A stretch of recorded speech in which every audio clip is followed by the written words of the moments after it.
ชิกสภาแขวนดูเด้ โอ้โอ้เดี๋ยวนี้หันยังอยู่อเมริกาบ่อยู่เดี๋ยวนี้ใหญ่ โดยเดี๋ยวนี้อยู่อเมริกาเดี๋ยวนี้น่ะ เดี๋ยวนี้เบิ่งสิถามเบิ่งมันเท่าที่คนทักแขกหันก็อยู่อเมริกาลักมาป่วนผู้ขานี่ ก็ เท่าที่เด้รับมาป่วนผู้ขาเด้อ เป็นอย่างไร เราเป็นนั่นแบบเป็นพี่ชังอยู่ในไส้บือนี่นะมันเป็นคือผีนี่ โอ้เป็นสี บ่แม่นว่าเป็นผีบ่ได้ไข่มันน้ำยังเลืองย่อยออกในไส้บือนี่ โอ้มีน้ำจากเรือ เจ้าแล้วก็มาปัวอยู่นี่แหละ จะดีจักเรา ก็ดีหมด ดีจักเรายังหมดหรือได้ไรเลยเดี๋ยวนี้ข้าวแต่โรคโควิดบ่ทันเข้ามานะ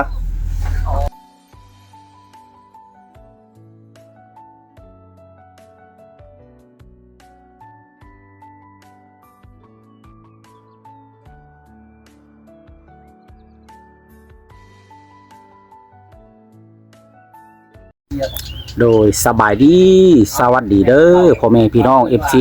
หรือว่าสบายดีพ่อแม่พี่น้องเบิดสุขุสุขนั่นแหละพี่น้องเอ้ยว่าจะเป็น FC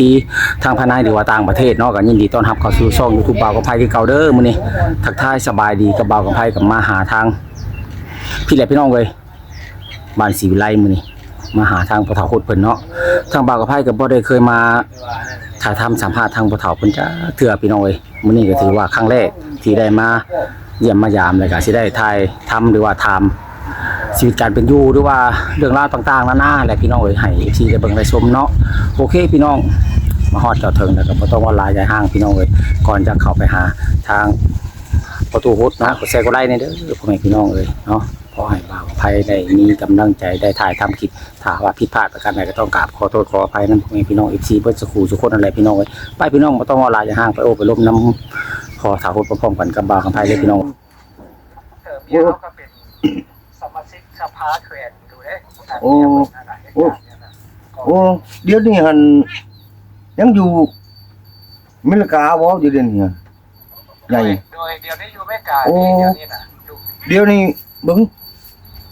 สิถามเบิ่งมันเท่าที่คนทักแขกหันก็อยู่อเมริกาลักมาป่วนผู้ขานี่ ก็ เท่าที่เด้รับมาป่วนผู้ขาเด้อสักกะชี เป็นอย่างไร เราเป็นนั่นแบบเป็นพี่ชังอยู่ในไส้บือนี่นะมันเป็นคือผีนี่ โอ้เป็นสี บ่แม่นว่าเป็นผีบ่ได้ไข่มันน้ำยังเลืองย่อยออกในไส้บือนี่ โอ้มีน้ำจากเรือ เจ้าแล้วก็มาปัวอยู่นี่แหละ จะดีจักเรา ก็ดีหมด ดีจักเรายังหมดหรือได้ไรเลยเดี๋ยวนี้ข้าวแต่โรคโควิดบ่ทันเข้ามานะ โอ้แต่ก่อนโควิด แม่นล่ะโอ้ เอาซ่วมเด้ออันยาครับไว้ฮะนะ เจ้า เป็นซ่วมเบิ่งแล้วสิให้หลานชายมีพวกพันกับน้องชายนี้เจ้าเป็นพวกพันมานั่นแนวใดก็สิสั่งหลานนะ เจ้า อันไหวอันมันดีคือความตั้งใจไว้นี่ไหวคนเฒ่าย่างเก็บ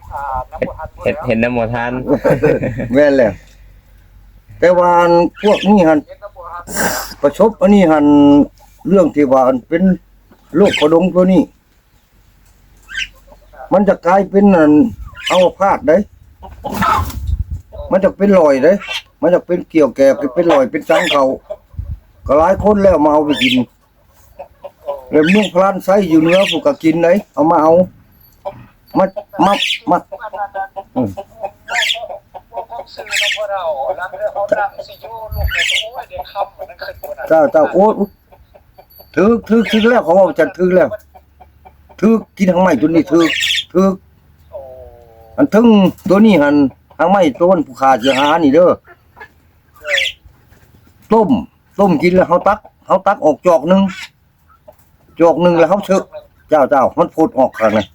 ตักออกจอกหนึงแล้วเฮาก็ซื้อออกข้างไม้แล้วเฮามาห่มน้ำไหน เจ้าเขาแล้วแขนขาหุ้มเอาผมปกนะ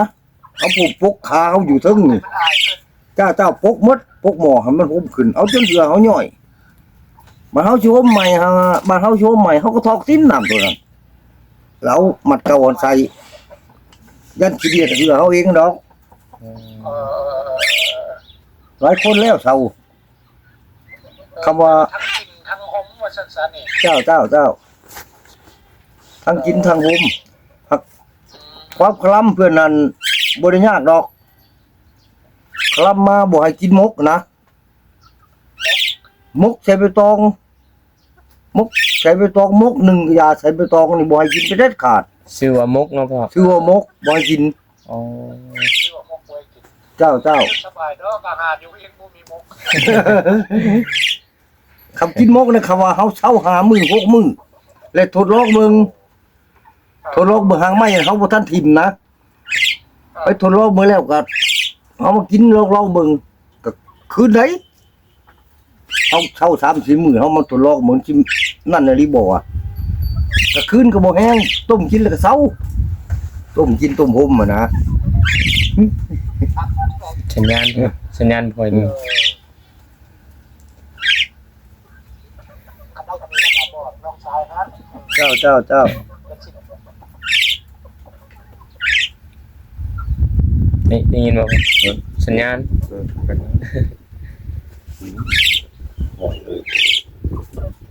ี่คันเอาไปนั่งสับแคบแบบนี้นี่โอ้ยลูกเนี่ยแบบติดน้ำหนักขึ้นเลยบ่แนวใดก็ยังว่านี่นั่นสุแนวเอาอันยาอันพอเท่านี้เอาแนวของเราเด้อ ตัววงเหล่าตัวใดสิ มีแนวบอกเรา ตึกตักอะนะ ตึกตักบ่ตึกตักอันว่า โดยนั่นแหละ พอเพชรก็ได้น้ำประตูอยู่ว่าพอเพชร ได้อยู่ บ่เฮ็ดตึกตักฉาเจ้านะ เดี๋ยวนั่นแหละได้ดีๆก็คักก็จัดมา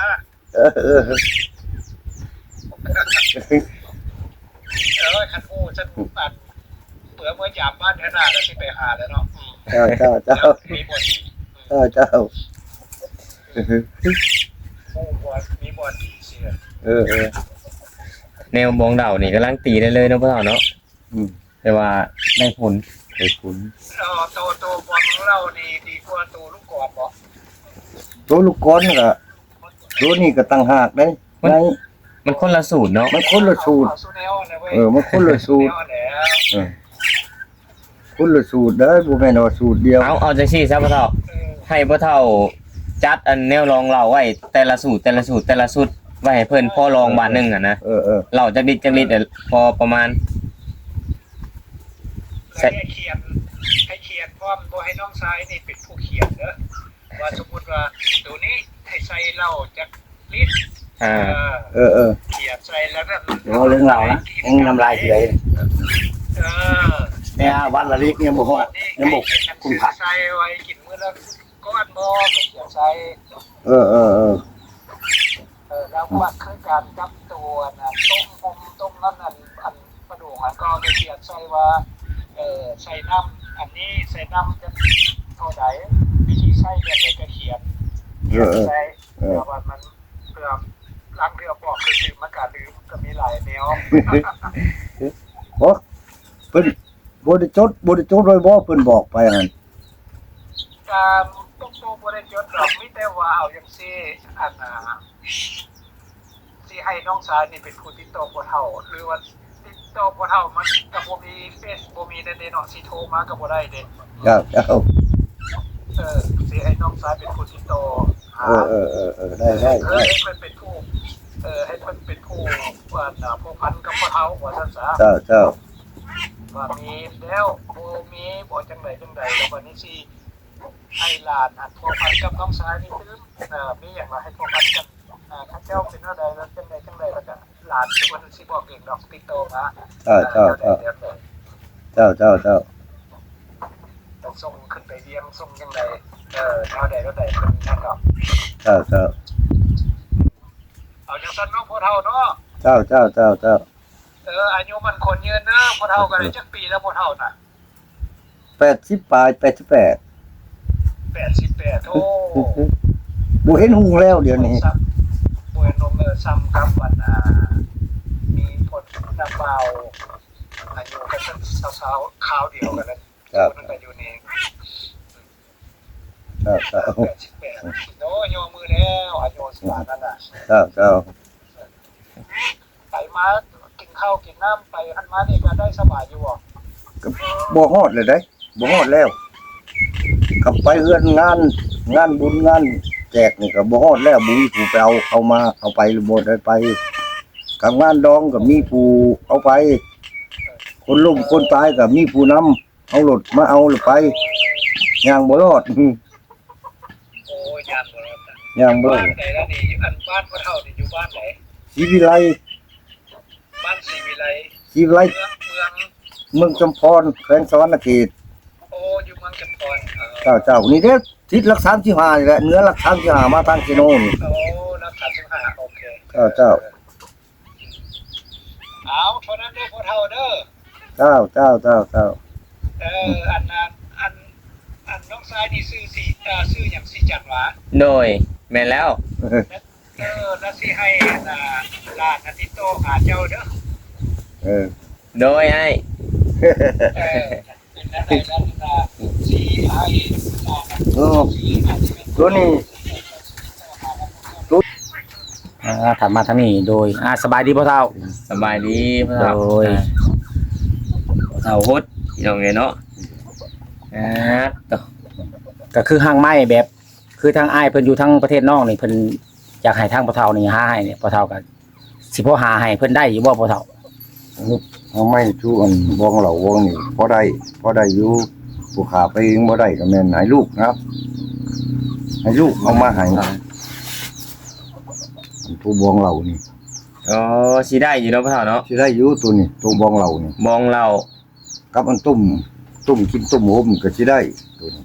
บวบลงเนาะ แม่นอันตัวนี่อันแบบดาวลูกคอนนี่ ได้บ่ ก็คำได้ก็จันพึ่งดื้อตัวนี้บ่แจ้งได้ โดยใช้เวลาเท่าใดพ่อเฒ่าอ่ะ เพื่อสิได้มาคำป้อมยากมาคำป้อมแนวเดียว ในตลาดน่ะจะมีขายนะพ่อเฒ่า คำมีขายคำนั้นสิได้ มันหนักบุญไปลงไปตลาดนะ ยากชุดเดี๋ยวแม่นมาคำป้อมเหมื มา อน คำป้อม น้ำผึ้งจะมีหรือบ่ น้ำพึ่งมัน พี่มินก็มีแล้ว มีน้ำพึ่งมีแล้ว กิมินมีอยู่แล้ว มีแล้ว ยังแต่ยาแฮหมู ยาแหมูครับตัวนี้นะ ยัง เครื่องกระหอตุกขมนี่ก็หาเอาน้ำบ้านก็ได้ บ่ปัญญาคือกระห บ่ อย าก เครือกระฮ้อกับหญ้าแหมูนี่บ่อึด แม่ อยู่ทางบ้านหลายอยู่ แต่ว่ายากชุดแม่นมาคำป้อมแม่นบ่ ยากชุดมาครับป้อม โอ้ น้ำพึ่งยังก็มีแห้ไว้แล้ว มันบ่ค่อยเป็นหมากในยามนี่เนาะพ่อเฒ่า แม่น มันอึดได้พ่อแพทย์เด้ยามเดือน9เดือน10แล้วยังมีหมากกับป้อมน่ะ ต้องหาในตลาดเนาะเปล่าเนาะ หาตลาด นอกจากกันผู้เขาเจ้ามาตากแห้งเนาะพ่อเฒ่ากับป้อมหา มา ถ้าว่าเฮาไปตลาดไปรอตลาดเห็นเฮาสิซื้อมาให้เจ้า เออ เนาะมาคำป้อม แม่น นี่แล้วก็เจ้าก็บอกลูกลองเบิ่งนั่นเถื่อมีขายเพิ่นขาย วังอันนี้นี่ เขาลงตลาดก็เคยได้กินอยู่นะเขามานี่วังเดือนแล้วนี่ โอ้ ทั้งว่าใหญ่เลย ใหญ่ๆ เออ ๆป้อมใหญ่ เรียกว่าว้า มาใหญ่บ่เท่า ใหญ่ แม่น หมากใหญ่กับป้อม มา ใหญ่ ๆมากระป้อมใหญ่บ่คือมากระป้อม ได้น้อยก็เฮ็ดผมหน่อยนะ โอ้ เอามา แม่นพ่อเฒ่าเอ้ย เอามา ได้หน่อยก็เฮ็ดชมหน่อย เอาหน่อยไว้ก่อนถ้าบ่ได้หลายก็อยากให้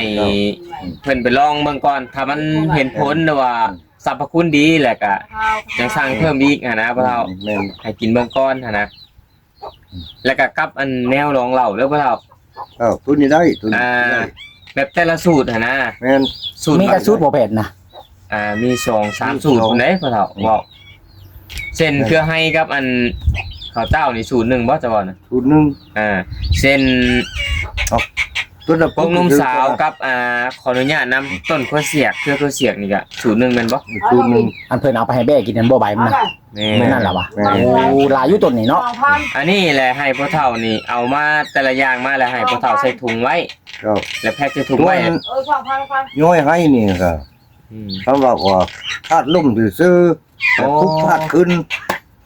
พวกธาตุเขาขึ้นซื่อๆตัวนี้ได้ เฉพาะท่าล่มเนาะ เฉพาะธาตุลมตัวนี้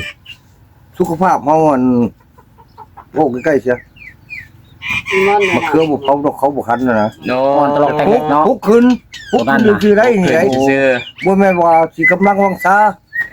ทุกคืนเว้าจังซะ ให้ย้อน หากให้ย้อน ให้หยังบัดให้น้อยให้ใหญ่มีหลายให้ ให้หยังก็ดามันเขามันเป็นพลอยลงมาเขาก็ตัดออก คือให้ย้อนนะ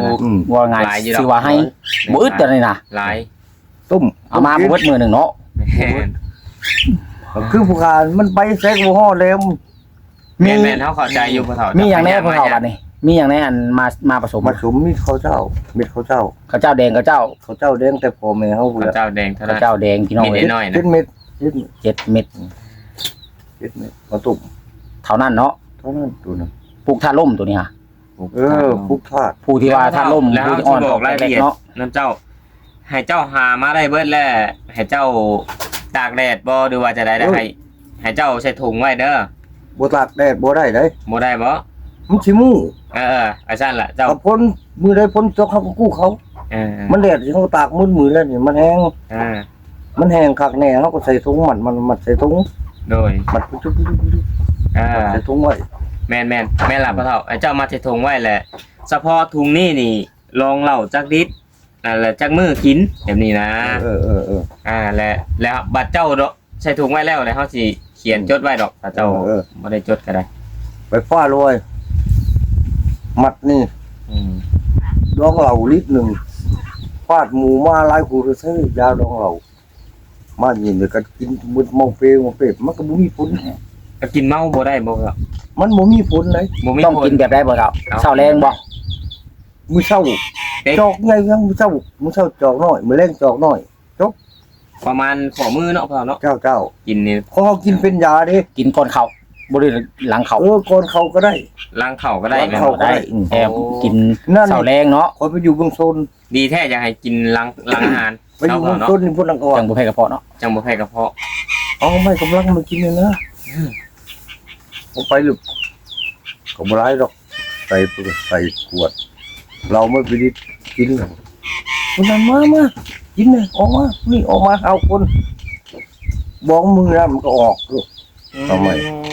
ใส่เช็ดมันเห็นเป็นผลเพียงว่ากินแบบนี้มาเพิ่นเห็นว่าเป็นผลมาเนี่ยให้เชื่องไว้มือเศร้ากอกมือแรงกอกอูเปิดแม่นลีอันนี้กินเมา แล้วพ่อเฒ่า และอันสูตรที่ว่าคือพ่อเฒ่าพายเว้านี่ เจ้าก็เคยเฮ็ดอยู่บ่ต้นแดงอ่ะแรงเก้าย่างน่ะ ตัวแดง บ่ ตัวแดงไปต้มบ่ แม่นแดงเก้าย่างที่เพิ่นเว้าอะนะเอาไปใช้ไก่ผักไก่หยังอันนี้ก็แม่นแท้บ่พ่อ จนแข็งจนชันกึกๆเนาะพ่อ แต่ แม่ บางพี่บอก มันยากครับว่า ที่เพิ่นเว้า ผู้ตุภายบ่บอกนะ ยังบ่เคยเลย โอ้ บุคายังบ่ได้เคยตัว อันนี้กินละหันละมั่งคือพ่อเฒ่าพายเว้า หน้าแดงเปรี้ยงปัง แด เนาะ งเปรี้ยงปังมีสีมีวันแบบเพื่อแห้งกลับมาคือเก่าหั่นนะ กระซุ่มกระช่วยนะบอกอะไรกัน ยังบ่ทันเฮ็ดทำเฮ็ดตัวตัวนี้กันก็ตัวหน้าดำหน้าแดงบ่เจ็บหลังเจ็บแล้วก็มีแต่เจ้าลูกกอนทุกข่อยเว้านี่แล้ว โอ้อย่าลุกก่อน ตุกขี้มินนี่แหละตัวให้เจ้าแล้ว โดย พอแพ้ได้ของดีน้ำเพราะผู้คนหลายอย่างนี่ฉันนี่ เขาว่านาเหี่ยวเนาะ โดย นาเหี่ยวเปรียบเทียบนาเหี่ยวนี่นาบ่มีสีมีวันเขากินเข้าไปหน้าเขาก็คือแต่ว่าแดงน้ำมื้อนี้ มีน้ำมีนวลขึ้นมาโลดเนาะ นี่น่ะมีนวลน่ะเวลามีสีมีวันขึ้นมา กินข้าวแซ่บ นอนหลับ ก็แซ่บนอนหลับ สายอย่าลุกก่อนเฉพาะลุกก่อนเด้อ พอยกินบ่ถึกแล้วก็คอยอยู่กิน แต่ว่า กินช็อกโกแลตนี่นั่งท้องนี่ก็ดีมันกินอยู่นั่งท้องนี่มันทำคือบ่ได้กินให้แพทย์เขาเบิ่งเฮ็ดจังไงโอ้ก็ดักโดเลยให้ก็คุณกินเบียร์บ่ได้หยุด เอาพ่อเฒ่าว่าที่ซะกินลูกก่อนแล้วนางท้องขึ้นแม่นบ่ เจ้า ลงพุง มันลงพุงลงท้ แม อง นไปเดิน และอันนี้ได้อพ่อเฒ่าและอันน้องชายได้เอาว่าตรงๆได้ขึ้นอยู่บ่ ขึ้นอยู่ ขึ้นซุมื้อ ขึ้นกูมึง กันเด้พี่น้องสรรพคุณยาลูกกรน้องชายนี่ขึ้นชั่วมือแต่ว่ากินแล้วเฮ็ดให้เฮาอยากเข้าอยากน้ำและเฮ็ดให้อ้วนขึ้นเนาะพ่อเนาะมีไขมันไขหยังกันนะพี่น้องเอ้ย พอแพ้ได้ลองบ่ พอแพทย์ยังบ่เคยลองตัวนี้ มีแต่พ่อตู้เพิ่นเว้าซื่อๆพ่อแพทย์จังบ่ทันได้ลองอยากให้ แต่ พ่อแพท ว่า ย์ลอง พ่ เด้ อ เนาะ เฒ่าเพิ่นเฮ็ดขายอยู่แต่ก่อนแต่ว่าเมื่อแล้วตอนนี้นะมากับบ่าวจอยตอนนั้นเห็นอยู่ เฮ็ดบ่ทันแล้วแม่นบ่ เห็นบ่ทัน บ่ เพราะว่าหายากพ่อเฒ่าหายาก ตัวหายากนี่แหละ บ่หันบ่มั่งคือแต่ก่อนแล้ว บ่หัน ไปยากมายากบัดนี้ ไปยากมายากคือตัวนี้ตัวบ้องเรานี่มันให้ลูกเอาให้มาโปรดใช้ มีหยังแน่น่ะ พ่อเฒ่าปุ่มจมมุนเชียวอีกบ่นี่ แม่นเลย เอาแล้ว เพราะพ่อแพทย์จึงบ่มีหยังผลหยังแล้วจ้ะหาคุดเอากกมาหัวพุ่ม มีได้มีเอาปลุกคักแน่ได้ ปุ๊กเฮากับปุ๊กคือจะบอกนี่ อือ ได้ผลพ่อเฒ่า ได้ผล แต่ว่าอันเฮาลองน่ะได้ผลน่ะดี เขาได้ทำให้เงาเขาขับเลย อ่า ตอนนั้นเอาอีกอะไรมันลูกคนมากคนสิหายแล้วจะให้ลูกแจกลูกฝึกคือเอาผ้าพุดเอาอันตัวสมมันก็บ่ใช่แต่หลายตัวนี้เอาเสียไปหลายๆแนวอยู่ดอก พ่อเฒ่าเอาจังซี่ซะให้เจ้าใส่ถุงไว้ลองเหล้าประมาณ1ลิตรเด้อพ่อเฒ่าเด้อ เจ้า พอดี1ลิตร1ลิตร1ลิตรแต่ละถุงอะนะเฉพาะ1ลิตรถ้าว่าเพิ่นอยากลองลายเพิ่นก็ต้องเอาใส่2ถุง2ลิตรแบบนี้นะให้เจ้าเฮ็ดเป็นถุงเป็นถุงไว้ คือหนึ่งมันจับจืดเลยเนาะ แม่น มันออกเลย มันออก คือที่สองมันก็บ่จะออกไปได้นี่ทางใหม่นี่เขาดิแซ่มันจะออกหมด แม่นล่ะลองเราจะออกหมด เขาบอกมันไม่แซ่ แม่นแต่ว่าต้นหวดพุ่มนี้ยอมรับขม ใส่ร้ายก็บ่ได้ ใช้ลายบ่ได้ขมพี่น้องเอ้ย บ่แม่นบ่ขมน้ำหางบ่พริก บ่ หางก็หางบ่พริกเหือเนาะสิหาใช้ได้อีกพริกเหือน่ะมีแต่เขาให้ผู้อ้อมเบิดแหละ มี ผีเหือกก็หายากบ่เฒ่าเอ้ยเฮาหาอยู่ มีอยู่ข่ เขา อย ปลูกคือปลูกแล้วนี่ปีแล้วนี่ แม่นอยู่มันบัดหัวอ้อมบัดนี้ โอ้ก็ยามัน อย่ามันบ่เฒ่า พ่อแพทย์จะไปรักกับห้องข่อยแท้ๆบาดนี้ เขาปลูกได้3ปีเลย โอ้ เขาปลูกแล้วปีนี้นี่เขากินนี่เก็บกินนี่ โอ้ แต่มันเป็นเหือแล้วเขามันปลูกใหม่ ว่าง่ายก็เป็นของเหือมันบ่แม่นเป็นของปลูกปีนี้ มัน ได้เบิดอย่ามีหัวบ่มีหัวก็อย่า ได้แล้วซะ มันต้องมีก็เครือคืนอยู่หัน หน่อย เขาปลูกพ่อเพชรมันต้องเกิดเขาปลูกแล้วกินแล้วปีนี้ก็ยังอยู่ เอาพ่อเฒ่า